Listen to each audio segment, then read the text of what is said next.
Good morning students. देखो बेटा 13.2 exercise हमारी चल रही थी, उसका लास्ट पार्ट है। एक तो 16, 17 और 18 क्वेश्चन। तो आपके जो एग्जाम में है वो ऑब्जेक्टिव क्वेश्चन आ रहे हैं, ठीक है। तो इस एक्सरसाइज ये 13.1 और 13.2 से रिलेटेड जितने भी क्वेश्चन हैं उनको आपको करने हैं मिसलेनियस एक्सरसाइज में भी। कुछ क्वेश्चन मिसलेनियस एक्सरसाइज में है और इस दोनों एक्सरसाइज से रिलेटेड क्वेश्चन है, और इसका जो ऑब्जेक्टिव क्वेश्चन है उनको तो आपको करना ही करना है। इसके अलावा ऑब्जेक्टिव को अलावा भी जो क्वेश्चन है उनको आपको करना है मिसलेनियस एक्सरसाइज के, ठीक है, अगर आपको एग्जाम में नंबर लाने हैं तो अब देखो आपका 16th question.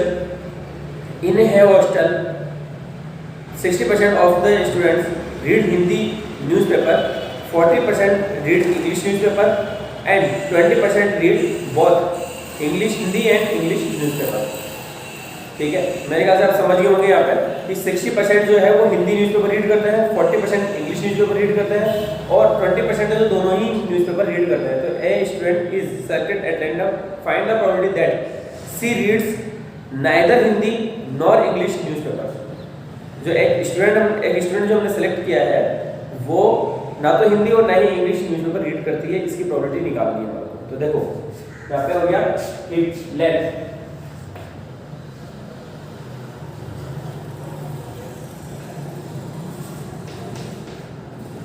number of students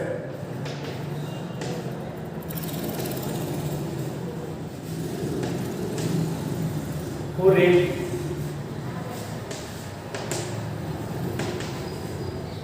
Hindi newspaper is denoted by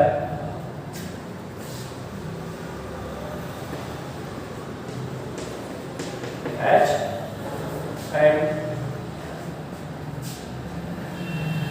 who read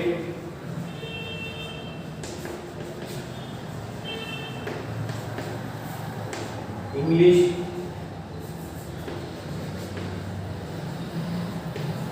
newspaper is denoted by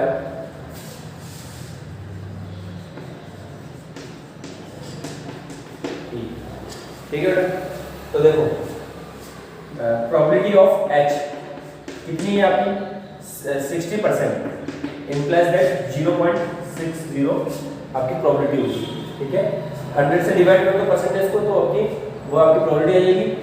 probability of ई वो है आपकी 40%, तो 0.40 and probability of H intersection E दोनों को रीड करने वाले कितने हैं 20% है, तो उसकी हो जाएगी आपकी 20% विच इज 0.20 प्रोबेबिलिटी, ठीक है।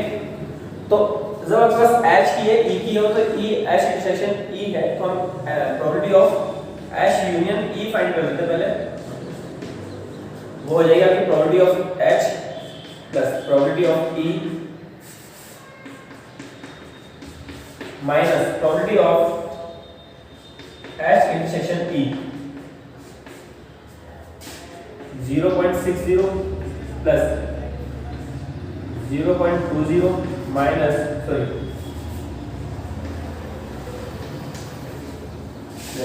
दिस इज 0.80, ठीक है। First case probability of neither Hindi nor English, ठीक है। तो probability of neither Hindi nor English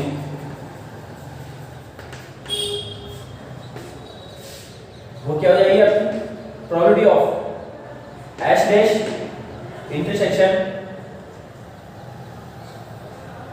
E dash, ठीक है। नाइदर हिंदी नॉर इंग्लिश का क्या मतलब है, चाहो तो आप यहाँ पे एक और लिख लो, प्रोबेबिलिटी ऑफ नॉट ए या नॉट एच एंड नॉट ई, ठीक है। नाइदर हिंदी नॉर इंग्लिश का मतलब क्या हुआ कि नॉट एच एंड नॉट ई, तो एंड का मतलब हमारे इंटरसेक्शन से लेते हैं और नॉट है तो डैश अप्लाई करना होता है हमारे को, तो H dash intersection E dash, और इसका मतलब हो जाएगा आपका probability of H union E का कॉम्प्लीमेंट, और इसका मतलब हो जाएगा 1 minus probability of H union E. समझ में आया? Probability of H union E. तो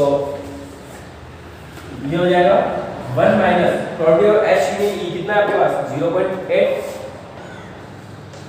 तो ये है 0.20 कि वो आपके नाइदर हिंदी नॉर इंग्लिश की। नेक्स्ट है सेकंड पार्ट इसका बी, तो वो देखो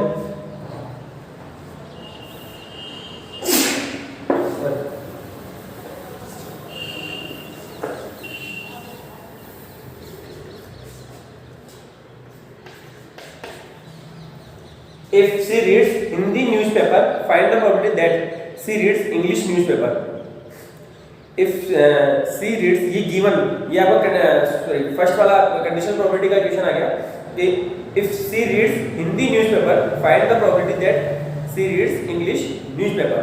ठीक है, आपको निकालना है probability of E upon H। तो प्रोबेबिलिटी ऑफ जो हो जाएगा आपका H intersection E upon probability of H।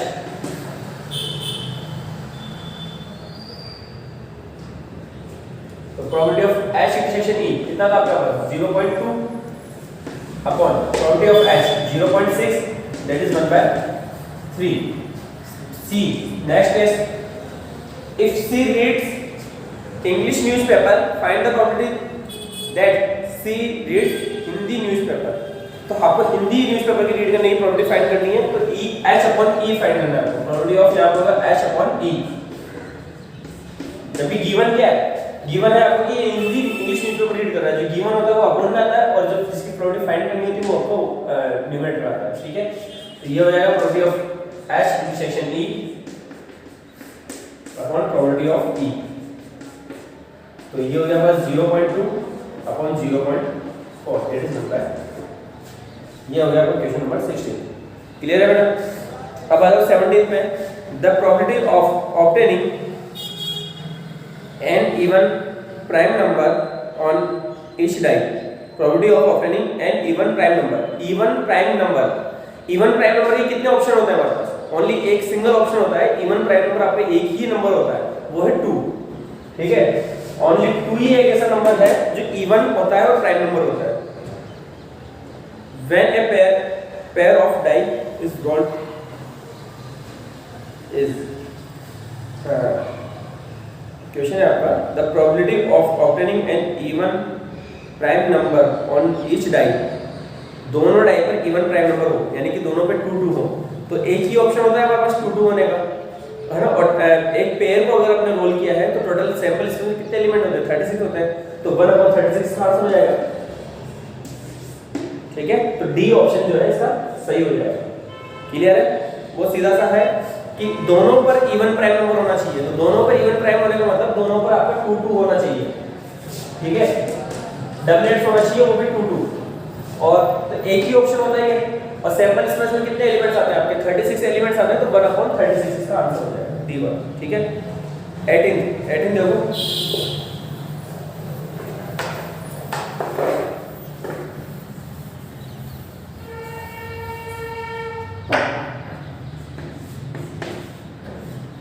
To events A and B will be independent if A और B जो है इंडिपेंडेंट कब होंगे? इंडिपेंडेंट होने की पहले कंडीशन क्या है हमारी? Probability of A into probability of B should be equal to probability of A intersection B। ये तो हमारे पास जो थ्योरम के अकॉर्डिंग है, जो रूल्स के अकॉर्डिंग ये कंडीशन होनी चाहिए। लेकिन इसको सेटिस्फाइड करने के लिए अब हमारे इसमें से कौन सा अप्लाई होता है वो हमें देखना है।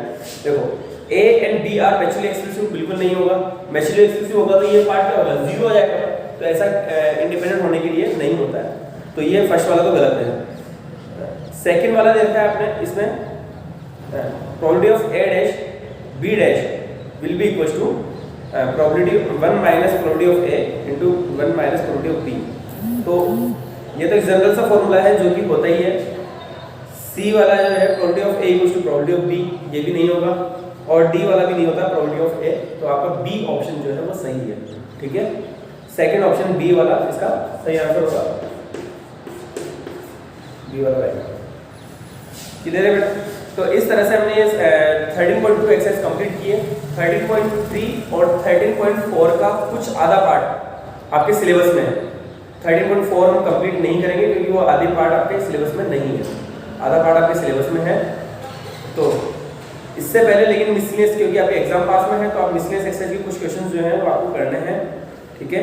मैं बताता हूँ आपको कौन कौन से क्वेश्चन इसमें से ऑब्जेक्टिव क्वेश्चन में मोस्टली जैसे 17th हुआ, 18th हुआ और 19th हुआ, ये सभी क्वेश्चन आपको करने ही है। तीनों ऑब्जेक्टिव क्वेश्चन आपके सिलेबस में है, ठीक है। तो आज के लिए इतना ही काफ़ी है। कल से जो मैं है आपके नेक्स्ट एक्सरसाइज स्टार्ट करता हूँ, ठीक है। आज के लिए थैंक यू।